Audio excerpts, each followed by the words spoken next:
Hey, I'm Sarah, and I was just sent this 3-tiered corner shelf.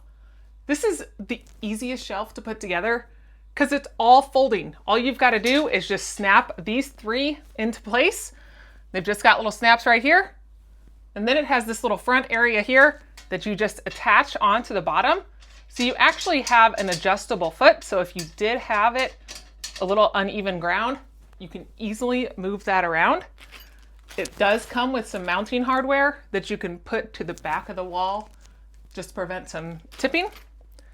And they actually have these little silicone pads that go in between each one of these shelves for the glass.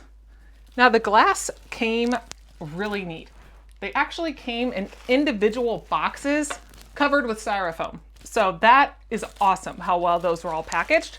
So I'm going to put these little silicone things on the corners of each one of these shelves, and then we will add on the shelf, get it in the corner, make it look real pretty.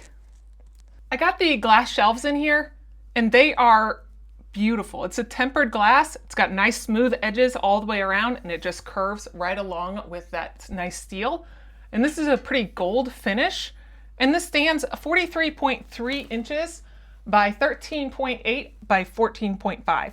So it's a nice little corner area that you can easily put little things like picture frames, little kids' work, little pretty flowers, anything like that, just to kind of highlight a pretty area. This looks really nice in the corner of a room. Each of these shelves hold 22 pounds, and this bottom one is 30 pounds. It's a nice little corner shelf that looks really pretty and very easy to install.